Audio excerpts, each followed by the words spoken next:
I flew across the world to marry my internet boyfriend, but he was a fat scammer living with his mom just wanting a green card. Before we dive into this story, I just want to ask you to please like and subscribe. This video was really hard because it's painful to share such a huge embarrassment.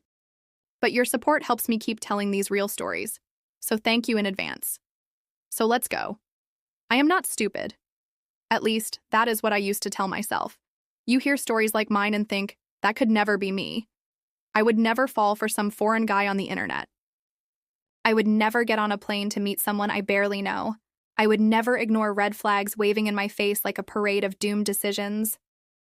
Yeah, I used to think that too, until I met him. We will call him Luca. Not his real name, but let's pretend it was, because it sounds romantic enough. Luca told me he lived in Italy, in a city I could not even pronounce properly. His photos were something out of a European cologne ad. Tall, olive skin, thick black hair, sculpted jawline, a shadow of a beard like he woke up handsome by accident. He posed by vintage cars, cafes, sunsets. And yes, maybe now I know they were stock photos or stolen from someone's Pinterest board. But back then, I was drinking the Kool-Aid and asking for seconds. We met in the most 2020s way possible. Instagram. He followed me. I followed back. He DM'd something charming and mildly flirtatious. I replied with a laughing emoji. Fast forward 3 weeks and we were talking every night. His English wasn't perfect, but that made him even more charming. He said I was beautiful. He said he had never met someone like me. He said he dreamed of showing me the hills of Tuscany and dancing under the stars. He said a lot of things, and I believed every damn one. After 3 months, he asked when I was coming to visit. I laughed, thinking he was joking. But he wasn't. He was insistent. Not pushy, just persistent. He wanted to meet me. He wanted to introduce me to his family. He even offered to help pay for the flight. And I thought, wow, a man who's serious. A man who wants to build something real. A man who doesn't ghost after 5 days in a nude. So I booked the flight, 12 hours, 1 layover in Munich, and a whole lot of daydreaming later. I landed in Italy with 2 suitcases and a heart full of hope. He was supposed to pick me up from the airport. He didn't. I stood by the arrivals gate for over an hour, clutching my phone, refreshing WhatsApp like a maniac. No text, no call, no Luca. I started to feel a pit in my stomach, the kind you get when you know you messed up but don't want to admit it yet. Finally, I saw a man wave at me. I almost waved back by reflex before realizing, no. That was not Luca. This guy was short. Not just short, like, I am 5'6", and I could see the top of his head without even trying. He was also wide. Not just chubby, full-on doughy, balding, sweaty, wearing a stained t-shirt with a logo I could not even read. He walked up to me grinning. Amore, he said. You come, we go. I blinked. My brain refused to compute. Luca? I asked stupidly. Yes, me is me. Reader, I should have turned around. I should have booked a return flight and chalked it up to a lesson. But I was tired. I was jet-lagged. I was embarrassed. And I did not want to believe I had been played. So, like an idiot, I followed him to his car. A dented Fiat that smelled like sour milk. He talked the whole ride. I nodded and pretended to understand. His English was worse in person. Much worse. I had to piece together the conversation like a puzzle written by toddlers. From what I gathered, we were going to his house, which, by the way, he had never once mentioned he shared with his mother. Yes, his mother, and she hated me on sight. The house was small, cramped, smelled of onions and cat litter. She opened the door, looked me up and down, said something in rapid Italian, then turned around and walked away. Not even a fake smile. I stood in the doorway like an Amazon package nobody wanted to sign for. Luca, or whatever his real name was, acted like nothing was wrong. He showed me the room, not a guest room, his room, 1 bed, 1 stained mattress, a stack of magazines I wish I had not seen, a TV from 1998, and a poster of some naked anime girl that looked oddly sticky. I wanted to cry. I wanted to scream. But mostly, I wanted to believe I could fix it, because that is what women like me do, right? We fix things. It only got worse. That night, he asked me about marriage.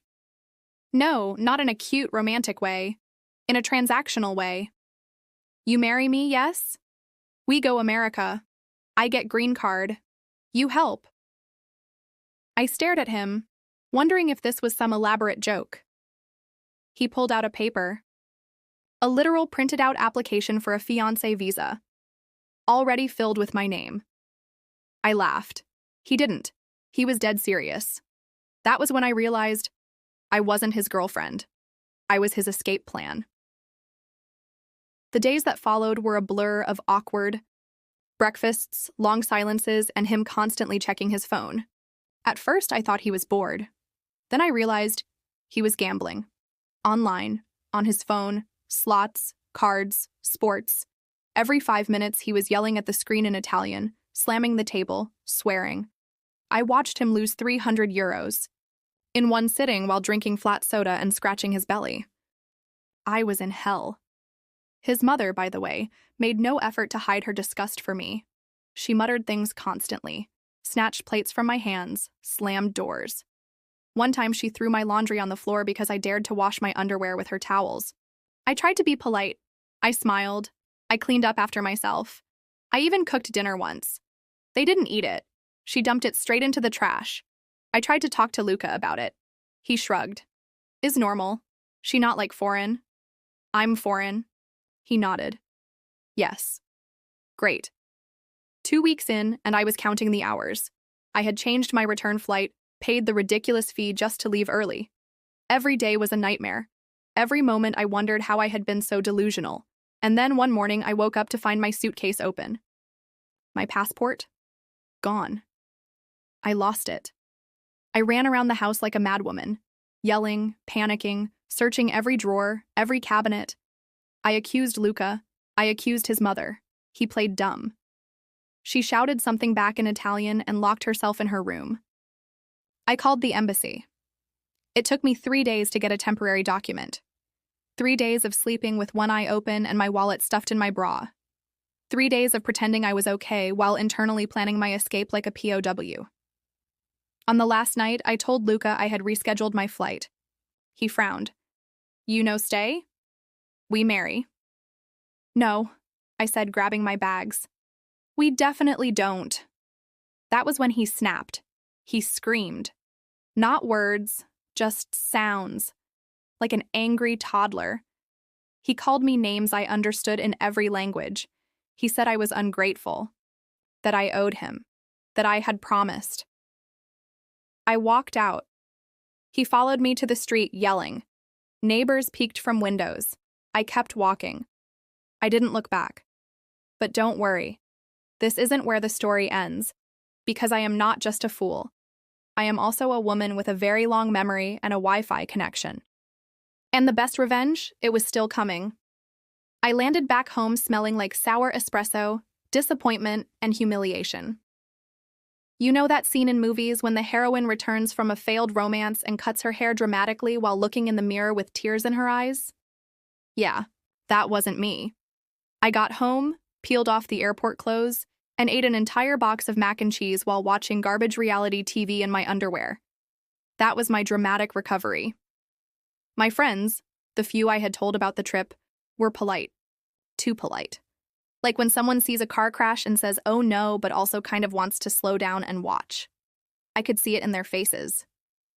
You did what? You flew across the world for a guy you met online? You stayed in his house? You thought he was going to propose for love? Yeah. I know, even I wouldn't believe me if I hadn't lived it. But here's the thing. While I was in that house, trapped between Luca's wheezing snores and his mother's judgmental glares, I wasn't just waiting for my passport. I was paying attention. To everything.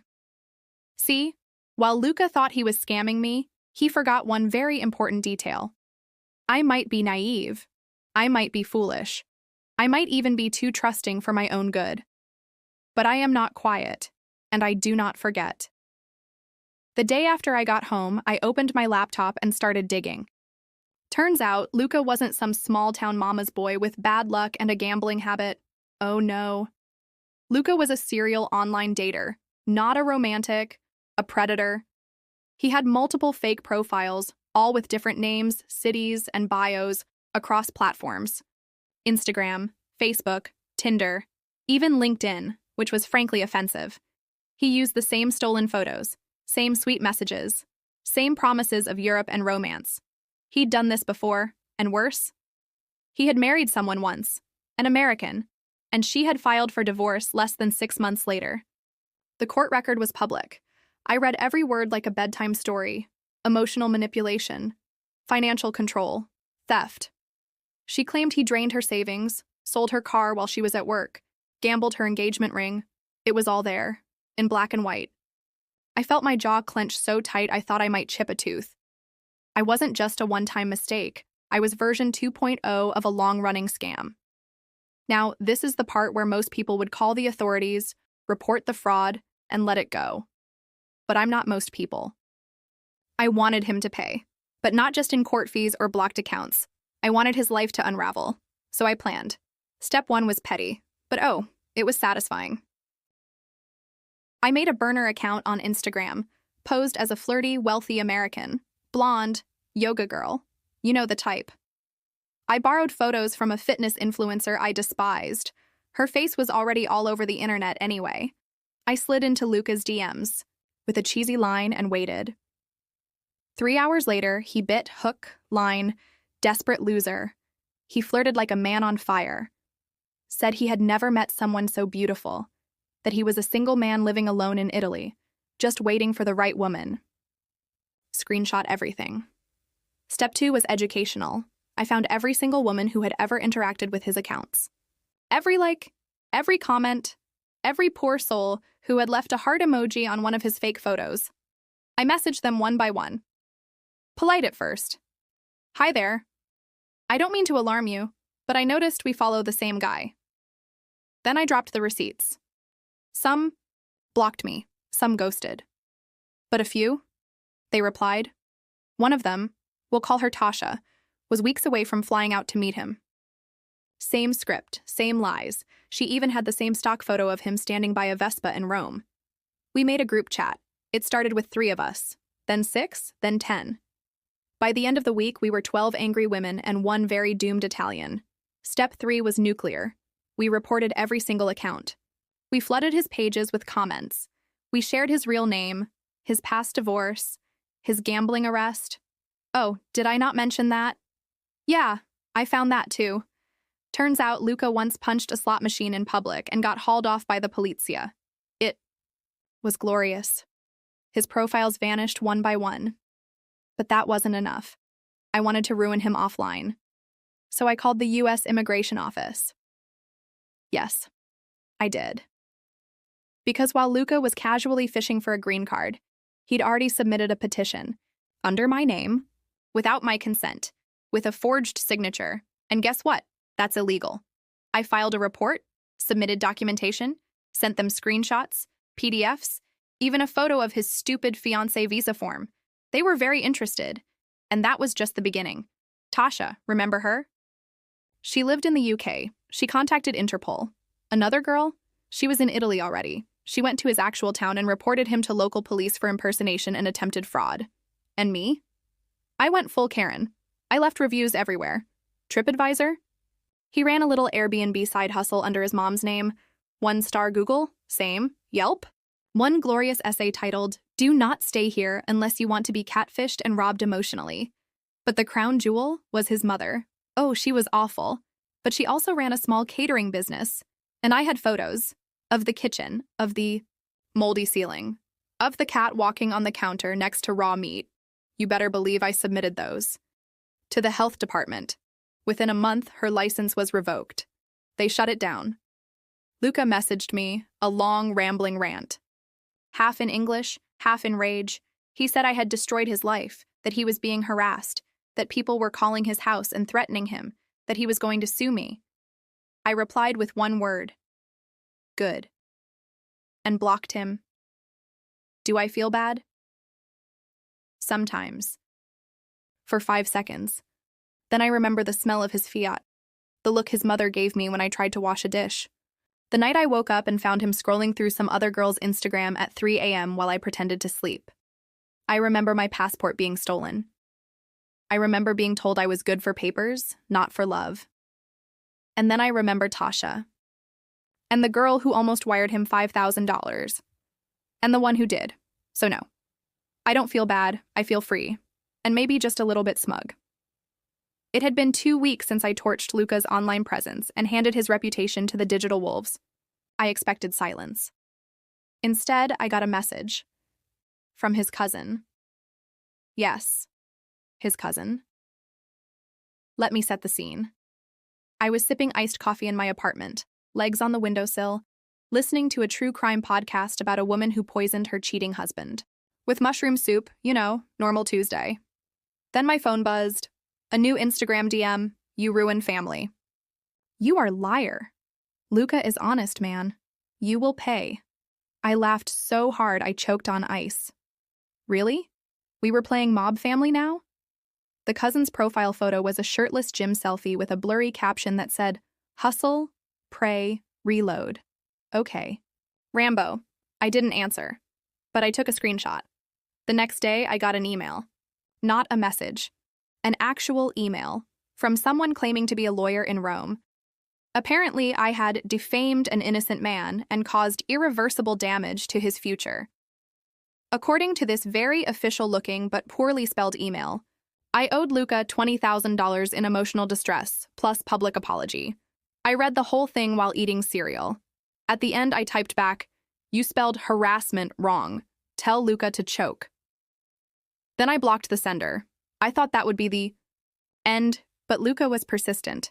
Like a bad rash. He tried contacting my work. Yes. My boss forwarded me an email from someone named Luco DiCarlo. No, not Luca. Luco. He couldn't even spell his own name consistently. The email said I was unstable, delusional, and an internet terrorist. My boss, bless her, replied, "We don't tolerate harassment of our employees. Further. Contact will be reported. Go, Susan." After that, the silence lasted longer. A week. Maybe 2. But I knew it wasn't over. Men like Luca don't just crawl back into the sewer. They plot. Badly. And then it happened. I was at the grocery store when I got a notification. One of my credit cards had been flagged. Suspicious activity. A. Purchase in Italy, over $300. A gaming website. Registered to an account under the name Luca D. I froze in the aisle between frozen peas and fish sticks. This man had used my card. He had the audacity. Remember that night I lost my wallet in his house? The one I found under the couch cushions? Yeah, he must have taken a photo of my card. Back in front, I felt my blood boil, but I didn't panic. I went home. I called the fraud department, explained everything. They shut it down immediately and issued a new card. But I didn't stop there. I had a new mission now. Not just ruin, but annihilation. I remembered something from my week in Italy. A weird, offhand comment Luca made while scrolling through his phone at 2 a.m. He said, "If I win big this week, I pay Mama's loan. If not, maybe new wife pays it." It had sounded like nonsense, but now, it made sense. So I started digging. I went back through every screenshot I had. Every post. Every shady crypto app he mentioned. Every fake job listing he'd saved. And then I found it. A gambling ring, a digital one. Hosted on a server that skirted EU regulations. His username? Golden Roma 797. I reported it to everyone. Interpol. The MAI. Local financial crime unit in his province. Even an Italian Reddit forum called R. Truffa Italiana, which I can only assume means Scam Central. Then I got cute. I posted on every forum I could find, using burner accounts, warning people, linking, screenshots. Telling my story, some went viral. He became a meme. My favorite was a screenshot of him posing by his Vespa with the caption, "When you catfish a woman for a green card but forget she's smarter than your entire family tree." The best part? The gaming ring he was part of got investigated. Hard. I wasn't the only one he stole from. Not by a long shot. Within days, the site was taken down. Luca's name was on the list. And then, I got a DM from his mother. Yes. The woman who glared at me over dry meatballs and once hissed something in Italian that sounded like a curse. Her message: "Why you do this to my son? You ruin everything. You witch." I smiled and replied, "Tell him I said hi, and that prison orange is not his color." Blocked. 1 week later, I got a text from Tasha. Remember her? The almost victim from the UK. She sent me a link, a news article. Headline: "Local man arrested in online fraud investigation." And there it was, his full name, his smug little face, blurry, mugshot. The article was short. Said he was under investigation for digital fraud, identity theft, and suspected visa manipulation. Bingo. I popped champagne, alone, in sweatpants. It was perfect. But you want to know the cherry on top? The email I got later that night, from another woman. Not a victim this time. His fiancé. A real one. Apparently, Luca had proposed to a local woman in Rome, quietly, while still talking to me, and to Tasha, and about 6 others. She found out everything through the Reddit post. She thanked me, then said she'd pawned the ring and blocked his number. Poetic? So here I am, back to normal life. Whatever that means. No more late-night texts from fake soulmates, no more sketchy Italian meatballs, no more weddings built on lies, just me. Coffee, a new credit card, and a long list of women who owe me drinks. There are knocks you expect, like when Amazon shows up with the 5 things you ordered at 2 a.m. because capitalism is your emotional support system, or when the neighbor drops off your mail because the mailman still thinks apartment 4C is 4E. Then, there are knocks that shouldn't happen at all. It was a Wednesday, gray sky, light drizzle, the kind of day that makes you want to live inside a hoodie. I was in pajamas, hair tied up like a cactus, eating instant noodles straight from the pot. That's when I heard it. Knock, knock. 3 steady hits. Too polite for a cop, too firm for a neighbor, too real for my imagination. I froze, heart pounding, because my brain, bless its overthinking circuits, whispered something absurd but terrifying. What if it's Luca? I peeked through the peephole and almost dropped the noodles. It wasn't Luca. It was worse. It was a woman, middle-aged, expensive coat, perfect hair. Face like someone who'd smell your furniture and judge your life choices in 2 minutes or less, and she was holding a folder. My stomach flipped. I cracked the door an inch. "Can I help you?" I asked, trying to sound like someone who pays. "Taxes on time," she smiled, but not with her eyes. "You're Charlotte, yes?"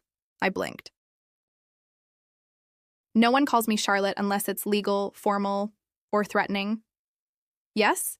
She extended the folder toward me. "I'm here on behalf of Mr. DiCarlo." I almost laughed. "Mr. DiCarlo? What was this, a mafia audition? He's currently in legal trouble," she continued, "and your name came up in the documentation." I opened the door just a little more, my noodles forgotten. "Okay, what does that mean?" She gave me the kind of look therapists charge $200 an hour to decode. "It means," she said, "that you've caused considerable damage, and someone wants to negotiate." I stood there, in cat pajamas, hair like roadkill, holding a metal pot, and this woman wanted to negotiate? "For what?"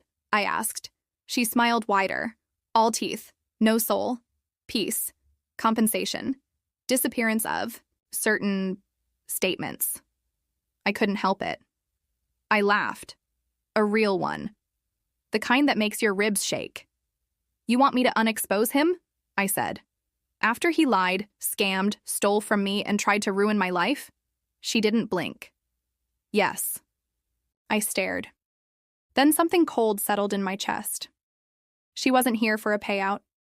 She was here to intimidate me. Classic. Men like Luca always have someone to clean their mess. Mommy, cousin, family friend in a sharp blazer. But what she didn't know was, I don't scare easy anymore, so I smiled back. "Okay," I said, "let me get my lawyer." I closed the door in her face. Then I locked it. Deadbolt. Chain. Emotional barrier. And I called Tasha. She picked up on the first ring. "Guess who just sent the Italian mafia to my front door?" I said. There was a beat. "Charlotte, what the hell?" I explained everything. She cursed more times than the script of The Sopranos. Then she said something I didn't expect. I think he's trying to flip the narrative. What? He's spinning it, she said. Playing victim, saying you were obsessed, that you were the scammer, that you used him for a green card. I blinked. But I know, she cut in. But liars don't need truth. They need a good story. And just like that, I knew. I had to go full gladiator. This wasn't about revenge anymore. It was about war. So I started compiling everything, every message, every photo, every payment, every screenshot. I printed it. Binders. Labeled. Indexed. Color-coded tabs like a suburban PTA mom prepping for battle. Then I called a lawyer, not just any lawyer, an internet defamation specialist. She was short, sharp, and had a voice like she drank lava for breakfast. I told her the story. She didn't flinch. At the end, she said, "Let's burn him legally." Music to my ears. She drafted a cease and desist, filed a claim for identity theft and financial damages. Then she found something I hadn't. Apparently, Luca had applied for a work visa using my name as a character reference. Without my consent. It was listed under a fake job at a digital marketing agency. The same one he once told me he was starting soon. She filed a formal fraud report. Then things moved fast. My lawyer had connections with immigration authorities. And guess what? Luca had lied on multiple forms. He claimed to have lived in New York for 6 months. He hadn't. He claimed we were engaged. We weren't. He claimed he had no criminal charges pending. Well, oops. That's when I knew I had him. Not just legally, but personally. Because Luca's biggest fear wasn't jail. It was exposure. He didn't care about money, love, or even freedom. He cared about image. So I took it. I created a website titled Luca DiCarlo, The Real Story. It was beautifully designed. Sleek, professional, SEO optimized. It contained every receipt, every message, every lie. And then I did what he feared most. I translated it into Italian. Thank you, Duolingo Owl. I shared it in every Italian forum, every expat community, every visa help group, every travel blog, and it spread. Fast, because people love a scandal. Especially when it includes international fraud, romance, and a failed mama's boy trying to fake his way into America. Then, the final blow. I got an anonymous email. It had no text, just an attachment. I hesitated, scanned it for viruses, then opened it. It was a video of Luca at a casino, screaming at a slot machine. In the background, his mother is dragging him by the arm. He's calling her names. She's slapping his head. It was glorious. I uploaded it to the site, labeled it behind the scenes, and watched the clicks explode. Within 24 hours, the site had over 100,000 views. And Luca? He vanished. No more fake accounts. No more messages. No more mouthpieces in fancy coats. Just silence. Pure, delicious. Silence. Until yesterday, when I got a postcard. Yes. A postcard. From Italy. It had a photo of Rome on the front. Inside, it said, "You think you win, but Italy always wins." I laughed because he was wrong. Italy didn't win. I did.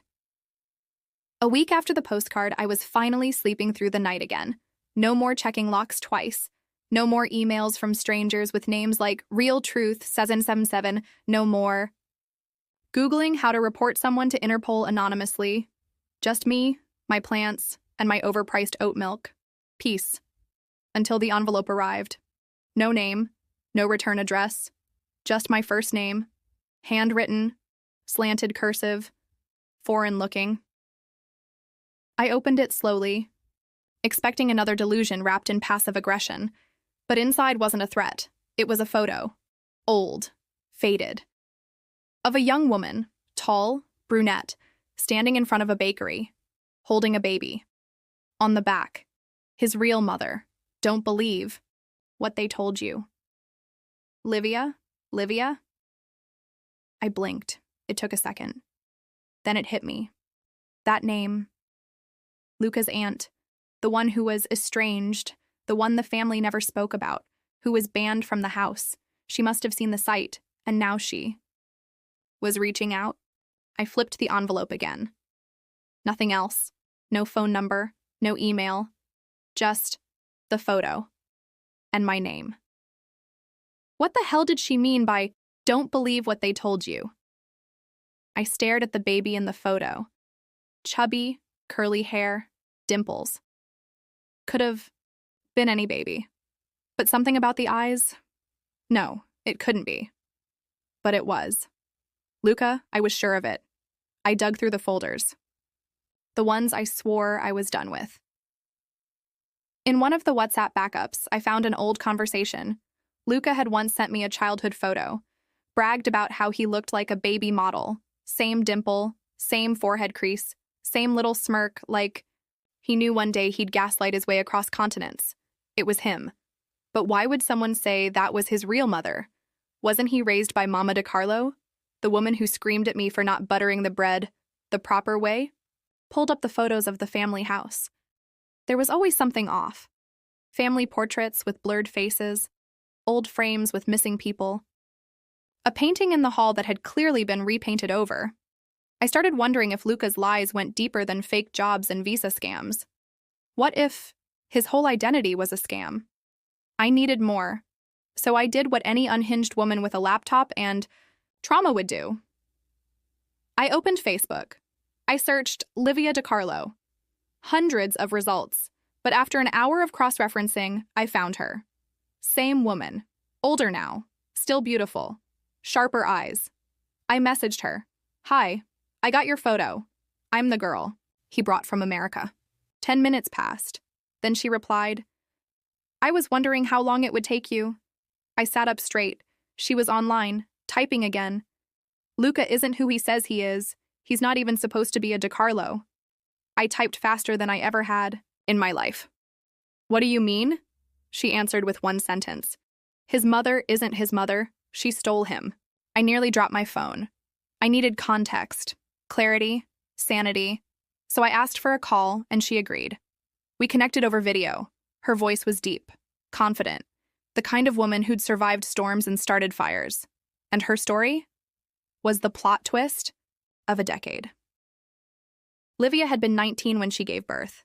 Single, poor, in love with a man who disappeared after the first trimester. Her family? Ashamed. So ashamed they forced her to give the baby to her older sister, Mama DiCarlo. She'd been married for years, couldn't have kids, wanted a child, wanted to pretend it was hers. They forged papers, lied to neighbors, threatened Livia to keep quiet, and for 20 years. She did, until she saw my website. "I knew," she said, "that someone would eventually see him for what he is. And I thought, maybe you deserve the truth." I sat there, stunned. Every lie Luca had told me paled in comparison to the one they told him. He wasn't a scam artist born from nowhere. He was raised in one, a lie so big it shaped his whole life. And now, it made sense. The obsession with appearances, the weird power his mother held over him, the constant pressure to be someone, because he was raised in a house built on denial. Livia offered to send proof, birth certificates, letters, photos, audio recordings of phone calls from years ago, and she did. Within a day, I had a folder titled Truth sitting in my inbox. I should have let it go, should have burned the folder, deleted the messages, moved on. But I couldn't, because suddenly, the revenge didn't feel done. Now I had the final card. The ace. The one thing even Luca couldn't spin. His origin story. So I did what any emotionally evolved, totally healed woman would do. I updated the website. New section. The real bloodline. Photos, dates, documents, the full history, and I wrote an article titled, How a Lie Becomes a Legacy. It wasn't cruel, it was factual, but it cut deep. Because I wasn't attacking him, I was revealing him, and there's nothing more humiliating than being seen when your whole life is performance, 3 hours after it went live. I got a call from a blocked number. I let it go to voicemail. The transcript? Take it down. You don't understand what you've done. Click. Oh, but I did understand. I had pulled the final thread. And now the sweater was unraveling in public. The cheer. Next week, I got an email from a journalist. She'd read the site. She wanted to do a story, not just about Luca, but about women like me, duped, scammed, manipulated by men using romance as a smokescreen. I said yes. Not for fame, for closure. The poetic. Article dropped 2 weeks later. Title: Visa Lies and Video Chats the Women Left Behind. My story was one of 6, but mine had a punch, because I had the receipts, the layers, the ancestry twist. And when the story hit Reddit, it went viral. Front page viral. Tons of comments. Support. Outrage. Memes. One person said, "This feels like a Netflix doc waiting to happen." Another replied, "I'd cast Aubrey Plaza to play her." High praise. Luca? Silent. But I knew he saw it. Because 3 days later, the website was hacked. Temporarily. All files deleted. Luckily, I had backups. I rebuilt it. Stronger. Better. Added a new section. Hacker attempts and ego bruises. Because I am nothing if not petty. Then, out of nowhere, I got a DM from his cousin, yes. The same one who mocked my accent, laughed at my jeans, told me I was not elegant enough for Italy. She wrote, "I always knew he was trouble. Thanks you for showing everyone." I didn't reply. Just screenshot it, saved it in a folder called Irony, because the same people who cheered him on were now deserting the ship. Funny how exposure works. It doesn't ruin people. It reveals who they already were, and in Luca's case, it revealed everything. So you'd think that after the article, the Reddit storm, and the emotional unzipping of a European scammer's carefully stitched identity, I'd be done. But no. Because revenge, real revenge, doesn't end when your enemy is publicly humiliated. It ends when you feel peace, and I didn't. Not yet. It wasn't about rage anymore, or heartbreak, or getting even. It was about symmetry. I had traveled thousands of miles for a man who wanted a green card more than a girlfriend. I had stood in a kitchen while his mother insulted my cooking in a language I couldn't understand. Had paid for the trip, the hotels, the emotional therapy afterward. He had stolen my trust, my time, my dignity. But he hadn't taken my power. And that I was ready to reclaim. So I reached out to someone unexpected. Remember that journalist who interviewed me? She had a friend, a documentary producer, one of those cool women who wears headphones even when she's not listening to anything, just for the aesthetic. We met for coffee. I told her everything. The fake romance, the gambling, the family secrets, the illegal visa intentions, the photo, the lie about his real mother. She blinked once, then leaned in and said, "Let's make a film." Now, I know what you're thinking. A film? Really? But listen, this wasn't Hollywood. This was YouTube. A 3-part mini-doc on internet deception. Stylized. Intimate, anonymous, voice disguised, face blurred, but all the tea, boiling hot. I agreed. Because why not? If I was going to be the main character of my own downfall, I might as well direct the sequel. We filmed it in segments. They reenacted scenes with actors, got stock footage of European alleys, used real screenshots. From my messages, they called it Digital Romeo, how a chat room almost ruined me.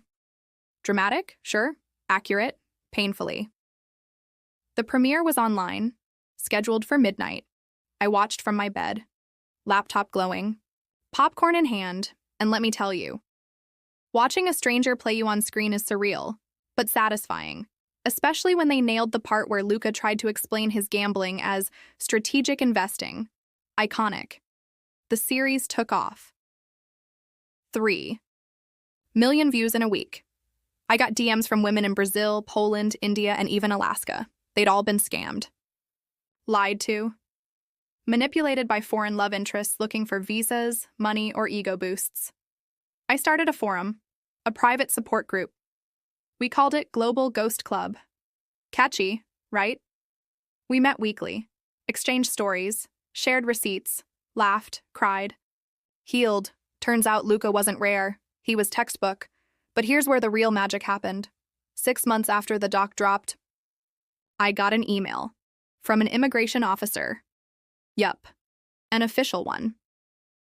Apparently, someone, not me, obviously, had sent them a very detailed, very well-sourced tip about a certain man in Italy.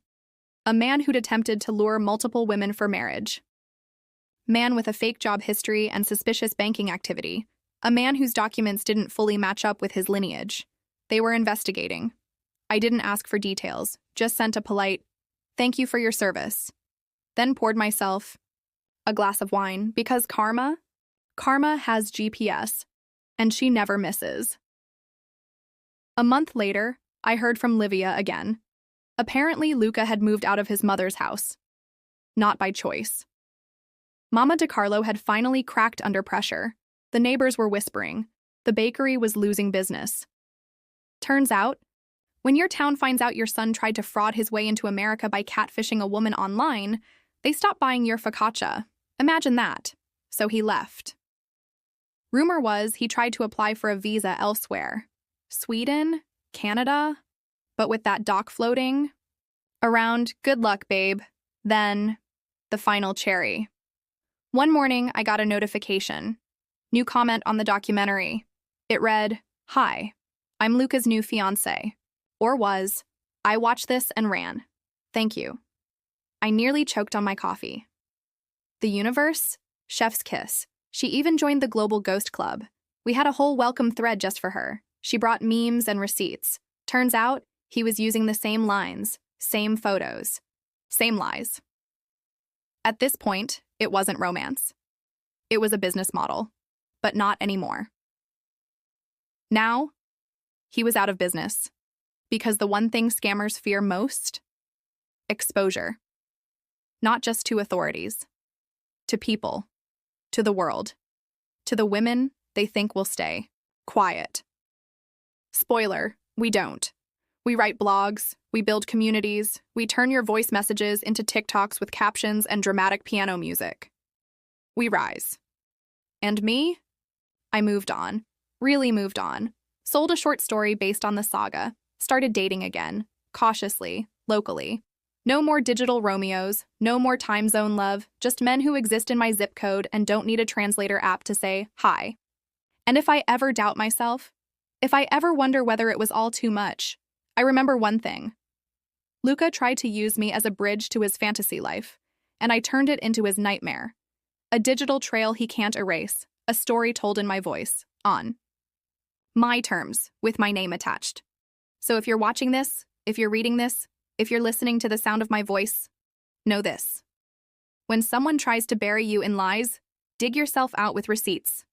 And then, build a damn platform. With the dirt they gave you, that's not revenge, that's reclamation.